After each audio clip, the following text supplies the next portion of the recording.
what he's doing right now. We're gonna have a viewing later, so I'll be letting him know too the odds in offense and defense and stuff like that. But for myself, I'm ready. I'm ready to go, and I'm ready to go to war with my boys right here, and let's see what will happen. Kagulat World. Live na live ngayon ang tensyon at excitement habang naghahanda ang Gilas Pilipinas sa kanilang unang laban sa qualifiers kontra Guam ngayong alas 5 ng hapon. Hindi lang ito simpleng opening game. Ito ay isang high-stakes showdown kung saan determinadong patunayan ng Gilas na sila ang mas malakas, mas sistematiko at mas handa. Sa kabilang banda, may personal na apoy na nagdadagdag ng init sa matchup na ito dahil sa controversial na pahayag ni Jericho Cruz, ang Filipino-Guamanian guard na ngayon ay magiging pangunahing armas ng Guam. Mismong sinabi niya na handa siyang makipagdigmaan laban sa kaniyang sariling kababayan, isang linyang nagpaigting ng anticipation sa buong bansa. Ang Gilas ay pumapasok sa laban na ito dala ang malakas na momentum, solidong sistema, at veteran leadership mula kina Justin Brownlee, Scotty Thompson, Junmar Fajardo, AJ Edu, at Dwight Ramos. Ngunit habang malaki ang kanilang advantage sa talento at experience, hindi nila minamaliit ang Guam, lalo na't kilala ni Jericho Cruz ang karamihan sa Gilas players, at determined siyang magbigay ng upset sa home court nila. Dito papasok ang diskarte ni Coach Tim Cone na tahasang nagsabing ang laban na ito ang pinakamahalaga nila sa buong qualifying window. Dahil ito ang magtatakda ng direksyon patungo sa World Cup at posibleng Olympic return ng Pilipinas. Para sa mga fans na naghahanap kung saan mapapanood ang bakbakan, siguradong-sigurado na ang sagot. Live at libre ang game ngayong alas 5 sa One Sports YouTube channel. Walang kailangang bayaran, walang kailangang hanapin. Diretsong access sa mismong laban. Sa laki ng stake ng laro, inaasahang magiging intense at physical ang salpukan mula unang minuto hanggang dulo. Ang Gilas ay nakaabang upang ipakita ang kanilang system-based basketball, habang ang Guam naman ay gagamit ng pride, familiarity at physicality upang subukang gulatin ang Pilipinas.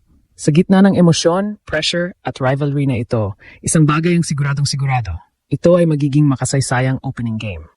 Lahat ng mata ay nakatutok, lahat ng puso ay sabay-sabay na umaasa at ang bawat dribble at tira ay magpapasya kung ang narrative ngayong gabi ay Gilas gugulatin ang Guam o Guam ang magpapayanig sa Pilipinas. Ang entablado ay nakahanda, ang storyline ay kumukulo at ang sagupaan ay ilang minuto na lamang. Manatiling nakatutok at samahan ng buong bansa sa pagsigaw ng Laban Pilipinas.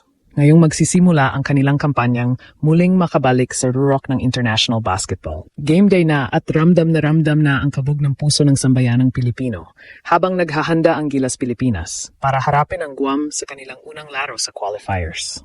Hindi lang ito basta-bastang opening game. Ito ay isang laban na puno ng emosyon, pressure at personal na storyline na bihirang makita sa FIBA windows. Ang narrative ay umiinit hindi lang dahil sa tunggalian ng dalawang koponan, kundi dahil sa matapang na pahayag ni Jericho Cruz na handa siyang makipagdigmaan laban mismo sa kaniyang mga kababayan.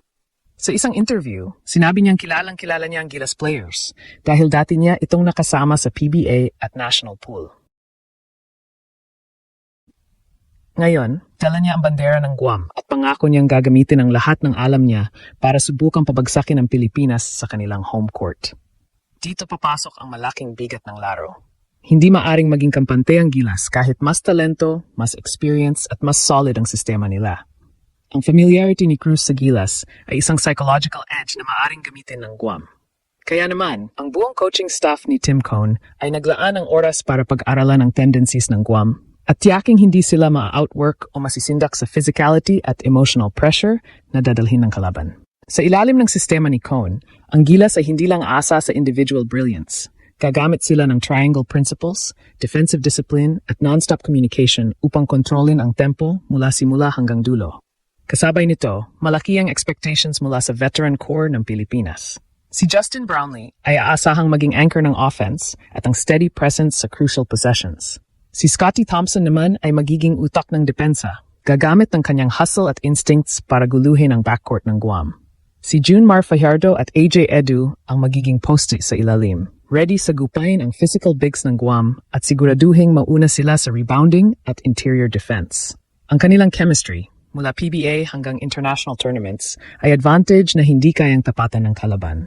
Habang ang mga veterano ang maghahawak sa stability ng game, ang energy at unpredictability ay manggagaling sa mga bagong mukha. Ang debut ni Quentin Milora Brown ang isa sa pinakaabangan. Lalo't kailangan ng gilas ng 6'10 enforcer na magbibigay ng depensa, rim protection, at control sa boards.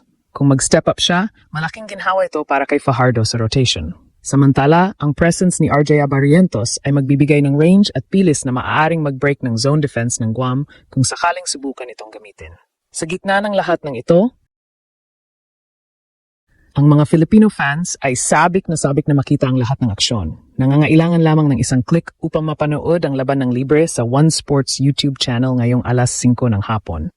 Ang significance ng game na ito ay hindi matatawaran. Ang panalo kontra Guam ay magiging matibay na pundasyon para sa mga susunod na laban, lalo na laban sa mas malakas na koponan tulad ng Australia at New Zealand. Ngayong gabi, walang atrasan. Ang gilas ay papasok sa court hindi lang para manalo, kundi para ipakita na sila ay binuo para sa mas malaking misyon. At para sa Guam, ang pangarap na maka-upset ay nagsisimula sa pagtupad sa matinding pangakong binitiwan ng kanilang leader. Ang laban ay naghihintay at ang kasaysayan ay muling bubuksan ngayong araw. Sa pagpapatuloy ng kuwento mula sa init ng unang practice sa Guam, mas lumalim pa ang dynamics sa loob ng Gilas Pilipinas.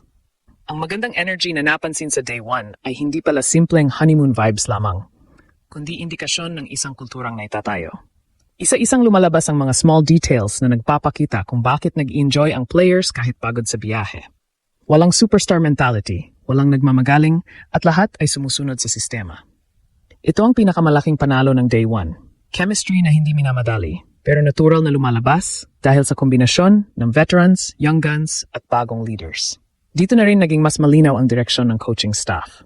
Habang ang ibang teams ay nagva-value ng explosiveness at ISO skills, ang Gilas ay unti-unting nag-shift papunta sa pace and flow offense. Kaya pala puro early actions at fast break ang pinapractice. Kapag mabagal ang bola, maliit ang chance natin sa mas athletic na teams. Pero kapag mabilis, organized, at may tamang spacing, lumalabas ang Pinoy brand na high-effort, high-IQ basketball. Sa Day 1 alone, nakita na agad kung sino ang comfortable tumakbo sa open floor, sino ang madaling mag-adapt sa flow, at sino ang nagiging natural connector ng offense. At dito na pumapasok ang mga mata ng fans, may ilang nagulat sa ganda ng decision-making ng mga naroon. Kasama rin sa observation ang balance ng roles. Walang sapawan, walang nagpapakitang gilas para sa highlight. Ang lahat ng sequence ay mababasa mo para saan, conditioning, rhythm building, at pagsaset ng foundation ng offensive identity. Kaya ramdam kahit sa simpleng shooting drills, may discipline. Hindi sila nagmamadali pero hindi rin sila nagre-relax. Para bang alam ng team na bawat rep ngayon ay may kabigatan dahil maikli lang ang preparation window. At syempre, second layer ng kuwento ay ang presence ng veterans. Kahit hindi kumpleto, ramdam ang leadership approach. Hindi sigawan, hindi instruction heavy. More on gentle corrections, reminders, at pag-inganyo sa younger guys. Sa practice vibe pa lang, halata na kung bakit sila mahalaga, hindi lang sa laro, kundi sa control ng emotions ng buong team. Ito mismo ang hinahanap ng Gilas nitong mga nakaraang tournaments. Players na kayang mag-normalize ng pressure habang pinapaganda ang team culture.